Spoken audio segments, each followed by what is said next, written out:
Hey, everybody, it is Super Bowl week, but we're looking a little further into the future when we recap the Senior Bowl. Cecil Lammey, Sigmund Bloom hosting here because Cecil's our man on the scene at the Senior Bowl 19th year. And, well, 19 years, maybe not one quarterback that we're excited about. Let's start with the quarterbacks, Cease. And, of course, any impressions you have returning to Mobile. But on the national side, Dylan Gabriel, I guess this is where we're at with some of the quarterbacks here, where we're trying to find something to say about a quarterback class that's not that exciting. Yeah, it's not that exciting. The quarterbacks in Mobile weren't great. Cam Ward was supposed to be there, and when he wasn't, it was upsetting because Shadur Sanders at least showed up to the Shrine Bowl. He didn't do anything, but he was there. He was talking to teams. You'd felt that Cam Ward might do the same thing. We saw players this week or last week at the Senior Bowl where they would participate in practice and then leave, like have a couple of days and then leave, like kind of not necessarily a mass exodus, Sigmund, but like Yeah. it's much different than what we'd normally become accustomed to with this game. I know Jim Nagy, throwing some shade at the Shrine Bowl and then deleting his tweet. And what I thought was a bad move of like, Mhm. hey, at least our players don't show up or whatever. Or he said we had to recalibrate our eyes. He's like, hey, media coming from Dallas, you have to recalibrate your eyes. Well, not with quarterback. I Right. mean, just holy cow. Dylan Gabriel's tiny. He's got a big arm. Maybe something there in Canada, perhaps, but really not much there. I know I've seen some people, and again, it's just Senior Bowl week, so 1 week of practice isn't going to replace everything that they've done on film. But yeah, Tyler Shoe, Yeah. the Louisville quarterback had some skill in terms of like kind of leadership and pass placement, those type of things. But still, I would look at him as more of a day 3 pick. And Dylan Gabriel, because of his size, I'm not exactly sure where anyone would take him in the NFL. But again, none of these quarterbacks, at least the receivers, when we get to them, the quarterbacks on the national team, no, at least the receivers knew how to catch some poorly thrown balls at times. Yeah. National and American. Whatever happened to the nice rivalry, the North South rivalry, the SEC against everybody? Well, SEC quarterbacks, there is one on the American side, and there are some quarterbacks that will get drafted on the American side. Oh yeah, Jalen Milroe out of Alabama becomes more interesting when Tommy Rees gets hired as the offensive coordinator for Cleveland. A chance for him to show what he's got. Jackson's Dart, and it's clear that Jackson Dart is going to be our quarterback that we could see. Some people say, this is our Malik Willis, right? He's going to go in the first round, maybe not as high as some said Malik Willis would go. So, CC, you can help us decipher, did anything happen in Mobile to back that up? And Riley Leonard, who helped his team get to the national championship game and then get destroyed. yeah. I mean, it was a good story, that's for sure, for Leonard out there. He looked like a Notre Dame quarterback. Take not Joe Montana, but take that for what you will. I look at Jackson Dart as way overhyped. It's like a Rorschach test. Right. And, it's like, I see this, I see this, I see this. Well, yeah, you saw those things on film, but can it come together with Jackson Dart? I've said early day 3, day 2 pick, which means third round, basically. But then people discuss like end of the first, someone might, because it's a quarterback desperate league, and there's really 2 quarterbacks in this draft class, Shador and Cam, and that's about it. So yeah, there is Malik Willis talk or hype, but what did Willis go in? The third, right? Top of my Yeah. head. So he was talked as of a number 2 overall pick and went to Mobile, and he was okay, had the big arm, and Dart definitely has the physical skill. That's easy to see. Can you put it all together? What's the fit? Our guy Daniel Jeremiah said it on Twitter, like fit's Yeah. going to be more important than ever. It's always important, but really, it's not one of these just drop them in behind enemy lines and they'll figure it out. No, you have to have the right fit. Dart will have to have the fit that will be able to use his athleticism and maybe kind of deal with some of those errant passes downfield because his mechanics need some work there. Jalen Milroe got better. But the first day it was pretty bad. I don't like to crush kids anymore just because like, okay, it's practice, right? But it was like not, I stopped taking notes. That's kind of my line Hmm. for players. Like I did that with Spencer Rattler last year, where I was just like, I got to day 2 and I was like, this isn't good. So I'm going to stop taking notes. With Jalen Milroe, I stopped taking notes and then I started taking notes again because as the week went on, he got better. right? Now he's got the big arm, he's got the athleticism. There is Malik Willis traits there, Right. so maybe there's something to work with, but that's more of a developmental guy. Again, let's just say third round because of the physical tools. So him and Dart kind of the same in my eyes, a different style of players to be sure, but kind of the same, like 30 developmentally, like that, Mhm. that you just want to get them in a building and see what they've got, but they're not ready to go right now. And I've heard that about Jackson Dart of like, you could start him right now. Yeah. You ain't gonna win anything if you do that. So, and also teams will be looking ahead at the next year's class, Right. who people are already hyping up as like the greatest quarterback class of all time. We just had 6 in the first round. I'm not sure when we're gonna get that again, even next year. So, Sigmund, there's a lot of Yeah. polishing of turds. I'm not gonna say any of these guys are turds, but like, yeah, guys are kind of shining things up to be like, oh, we could totally use them this year. No, develop them and see what you get. Yeah, I like to say quarterback desperation is a hell of a drug, and well, we'll see if Cleveland takes a chance on Jalen Milroe. There's a lot of fantasy upside there. I don't know if there's a lot of NFL upside. It is a great running back class, Mhm. and we go back to the national side on the running backs. I guess I'll toss you Ollie Gordon, a powerful back. Yeah. He's not the only one that we want to talk about. As again, this is going to be what it lacks in quarterbacks. At least the running backs will help make up. Yeah, they'll help make up, and we'll start with Ollie Gordon. Unfortunately, we don't get to see his power because it's a Senior Bowl practice and there's no live tackling to the ground, but you see that intent. His legs are like jackhammers, so you love seeing that, and you saw it on film or the Cowboys. Like, this is a guy that can eat up chunk yardage and then just run your ass over, so you love seeing that. Donovan Edwards, your typical Michigan running back, where he is very efficient in what he does, has a little bit of explosion to his game. Damian Martinez sprung off, the Miami kid. He sprung off the page in the notebook a few times, again, mainly for movement, like backs on backers, receiving drills, one on ones, and he's sort of 7-on-7 there. So I like the way that he's got crisp cuts. And then Woody Marks had explosion, the USC kid.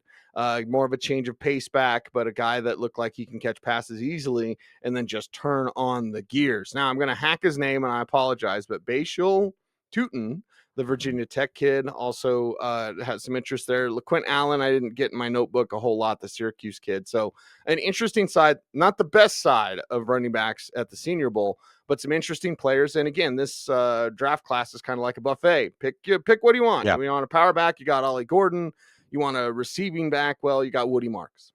Yeah, and Tootin Cease, I've heard Willie Parker vibes there, maybe. Okay, okay. So, one cut and go guy.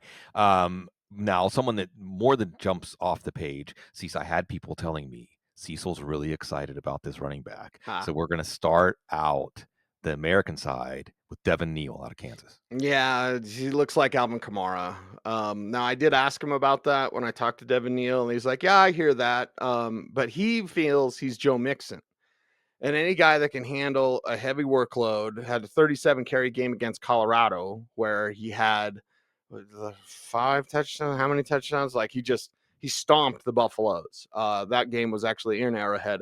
But Devin Neal is a player that can catch cleanly, gets to top speed quickly, efficient in movement. Again, kind of punishes the ground when he runs. And the first day, it was actually Brashard Smith, the SMU kid, who was the best back at the Senior Bowl as a receiver, has explosion, quickness, etc. But then as the reps went on, Devin Neal continued to show what he can do. Whereas Brashard Smith maybe would get a little bit more separation in terms of routes. Devin Neal would catch, and maybe a linebacker would be right there with him. But he's also 220, and he wants to play at 220. Mm, And to see him move like that, Sig, you would never guess. You would think like, oh, that's like a 205. He's not right. like 190, but you're like, oh, there's a 200, 205, something like that. Real good back. He's 220 and he can move like that. So I think timing, his speed time at the combine will be something we talk about. He was only a 4.7 guy. What was Bucky Irving? Okay. Yeah, exactly. And turn on the tape. Turn on the tape with Devin Neal. You're going to be really, really happy. I got to talk about the other ones, not just Rashard Smith, because they're all good. Marcus Yarns, the Mm, Delaware kid, I kept thinking it was Michigan. Stupid helmet. But like, I was like, okay, he's a guy again, kind of like the USC kid, where you just pick your poison and what do you want as a receiving back. Yarns is there to be able to do that. I mentioned Rashard Smith already. Trevor Etienne, who's the little brother in this Right. situation. He is explosive. He is knowledgeable in terms of how to set up defenders and running routes. Again, we don't get to see guys run.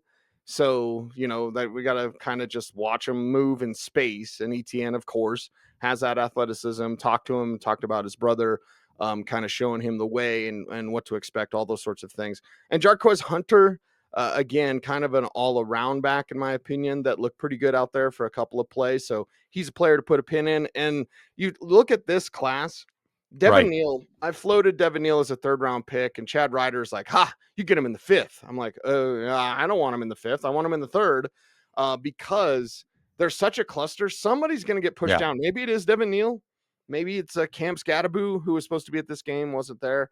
But like, you're going to get backs pushed down in this class. Even if there's 10-ish drafted in the first 3 rounds, it's going to be like a fantasy football draft Yeah. in this year's draft class. Yeah, Neal not in anyone's top 5. Probably not going to make the top 5 of the draft, but could easily be one of the top 5 most valuable fantasy running backs. And see, this is going to be another year too. If there's 20 running backs drafted, usually about 20 drafted, there's a lot of running backs that would usually get drafted in a typical draft that aren't going to get drafted in this draft. Yep. So undrafted, not necessarily the kiss of death here. Not a kiss of death, but not a lot of people really blowing up this wide receiver class. But there were a lot of interesting wide receivers and a lot of wide receivers that can fit in the NFL. Maybe not fit as true alphas in an offense, but we look at the national side, and I want to hand you Tez Johnson, just because in the clip world of Senior Bowl, for those of us that aren't in Mobile, and we're seeing the one-on-one reps, a lot of people doing great work out there Yeah. compiling these cut-ups for us. Yep. It was clear that Tez Johnson can put a clinic on when it comes to separation. So he might not be the biggest guy, but that may not matter anymore in the NFL. So I'll toss you Tez Johnson. Tell me about him and the rest of the national Yeah. wide receivers. He's 156 pounds. So I'm Yeah. like, I enter the week and I'm like, okay. And he's Bo Nix's adopted brother. So that's a big story. It's a Broncos show, all that kind of stuff. So I already know, okay, I'm going to talk to Tez Johnson and whatever. We'll see. And you see him on film, you know what he can do. It's college, it's spread, it's Oregon, whatever. And then you see him on a practice field, again, practice, but against the nation's best seniors, they can't touch him. No. They can't stay with him. They can't hang with him. They can't predict where he's going. He did what I called the reverse Saquon. It's not Dirty Joe, unless you make it dirty. But the reverse Saquon, instead of like jumping over people, guys were going to grasp him. And there's thudding in these practices. There's not tackling, but guys would go to grasp him and he would run under their arms. It was like a child, Yeah. like trying to play against Barry Sanders when you're playing tag on the playground, except you're an adult and you can't even touch this guy. So I don't know what that means because he's 156 pounds. And looking at his frame, I don't think you can get 10 pounds on his frame. I think he's going to be like 160, rocked up, and that's what you're going to get. But you're going to get an explosive playmaker that can at least be a package player, maybe a Right. return option for you as well, and somebody who's very creative. Sean Payton will be able to use him the right way. So Tez Johnson's definitely the story. He's not the only one, but he was the big story down there. The little guy was the big story. I go to Jaden Higgins, Iowa State. There's receivers and that just pop off the page, and I remember Michael Wilson at this game. Jaden Higgins gave me some Michael Wilson vibes in terms of the smoothness, the size, the consistency of hands. Like he was just getting open and he was just catching everything. Maybe he's not the fastest guy, or maybe he could work on his strength or whatever, but I loved everything that I saw from him. He made my notebook multiple times and looked like a consistent player. You want to say like a Christian Watson, Michael Wilson, like that sort of player with Higgins. I got those sort of vibes from him. And then let's see, Xavier Restrepo, the Miami kid, was out there doing some good things. Daquan Felton, I had to mention him making my notebook there more than a few times, mainly because of his big playability. Like he's a guy that has late hands. A lot of these college receivers don't know how to do that, where they don't tip off their route. Like, hey, the ball's coming. Most guys will run and like really signal, hey, I'm concentrating really hard because the pass is coming in. I thought with Felton that he had late hands and could show off some of that deep target ability. So overall exciting times on the national team because of Tez, and certainly Jaden Higgins, the Iowa State Yeah. kid, standing out. American team might have been a little more full of talent, though. Yeah, and we don't usually talk about the game, but I'm gonna toss you a Yes. player who was the story of the game because I'm down here in New Orleans. And if you are down here for the Super Bowl, and maybe not even for the Super Bowl, and you go down to the French Quarter, you're gonna see on Bourbon Street reminders of what happened here on New Year's Day. And one of the people, one of the souls that transitioned that day was Tiger Besh. His big brother Jack was a wide receiver at this game who just happened to catch the walk-off game-winning touchdown. Hmm. So, Steve, let's start there, and then let's go through this cast on the American side. Yeah, and I'm not surprised that he would be able to do that because Besh had one of the best weeks down there in Mobile, and like kind of like Higgins, where it's just like he's always open, he's always catching everything, and you watch like his movements, very natural athletic ability, the my ball mentality that scouts love. Besh went out there and put on a clinic, and you really can tell who takes these practices seriously because there's guys that are out there thinking it's practice, and there are guys that are out there thinking that this is my biggest job interview I've ever had in my life and I'm Yeah. going to ball out. And Besh was certainly one of that guys at the tippy top of the list right there amongst like Tez Johnson, Higgins, Besh. These were the standout players at the wide receiver position. To move on from that, you had the Maryland kid, Ty Felton, do some things. Arian Smith from Georgia looked good out there as well. Kamir Dyke, I believe I got that right. The Florida kid did make my notebook a few times, mainly for his foot frequency. He can cut a rug, so I like seeing that as a. And again, a lot of these college guys don't know how to run routes yet. You saw it with Dyke out there that he did have the footwork to be able to do that, so that was interesting. Besh, and then Royals, yes, Yeah. Jalen Royals, Utah State kid. Can't forget about him either. Because he comes in and shows that he can hang with the big boys immediately, making difficult catches, kind of telling guys about it as well. So I always like when guys stand out for their ability to make a play and then tell you they made a play. Yeah, and see, that reminds me of your famous interview with Mike Wallace at the Senior Right. Bowl when he Right. said, I'm actually learning about running routes here at the Senior Bowl. And so you should always keep that in mind when you're watching these college kids tape.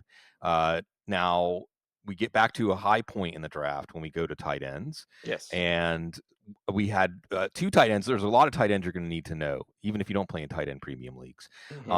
On the national side, and really a contrast. Okay, I'm going to set it up to you as a contrast, and you tell me what you saw and what the real deal is with this stuff. Because we have Harold Fannin out of Bowling Green, incredibly productive. However, doesn't jump out when it comes to being sudden or explosive as an athlete. And then you have Elijah Arroyo, in the latest in the long line of Miami tight ends. It was down here down there that we saw Greg Olson. I remember famously walking around, didn't play, but was there, very quiet behind Drew Rosenhaus. Not very quiet now. I wish Greg Olson was calling more football games. Anyway, this Ha. isn't about the A team and B team. This is about the A team of tight ends. Arroyo does stand out for his athleticism and explosiveness. So this is an interesting contrast because I saw some people saying Harold Fannin's a fullback. Yeah. What do you think? What do you think about Fannin, Arroyo, and those national tight ends? Yeah. And here's the thing we saw Jimmy Graham at this game, dude.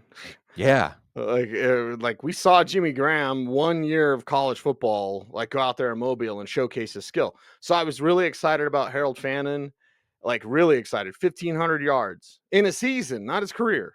Most right. guys don't even get 1,500 in a career. A tight end, you kidding me? And the Bowling Green kid, I had a chance to talk to him. He was very nice, but he also was kind of mad about the Penn State game, which he had 130 yards. And he was like, "Yeah, but we lost." But I was like, "Dude, that was your best game against great competition." He's like, "Yeah, but we lost." I'm like, "Oh, okay, okay." But like, all right. And they did ask him to line up at H-back and fullback. I don't know if the Broncos requested that. Harold Uh, did not know who that was that requested that. But his movements aren't sudden, but he catches everything. And that's the thing. It's like I went into the week super excited about Harold Fannin, and then I wasn't blown away. So not that I need to readjust or recalibrate. I'll use Jim Nagy's word. But I'm like, okay, now he's more of like a day 3 pick. Then a day 2 like sleeper, Harold Fannin in the third, like, all right. But as we've seen in this league, where that sort of like Delaney Walker type of player can be very productive in the NFL, it's exactly who he is, you know. So I'm not going to throw shade because he didn't jump out at the Senior Bowl. It's like he's Delaney Walker. I'd love Delaney Walker on my team, right? If you're a Yeah. team out there, you'd love the new Delaney Walker. So that's who Harold Fannin is. Elijah Rojo, he definitely has the athletic profile. That's what I kept making in my notes, like athletic, athletic, athletic. Yeah, but I already knew that. You know what I mean? So in terms of being very, very raw, he can't block. Okay, I want to emphasize that. He cannot block. There was 2 plays ran, one with Harold Fannin leading the way at pulling, and the other one with a Rojo pulling. And supposed to hit the hole, supposed to hit the linebacker. It was Cody Lindenberg, the Minnesota kid. And Fannin at least got his arms on him, got his hands on him, kind of helped the play happen, right? Run play. Arojo comes around, same play, about 4 plays later, doesn't even know where Lindenberg is. Lindenberg blows up the play.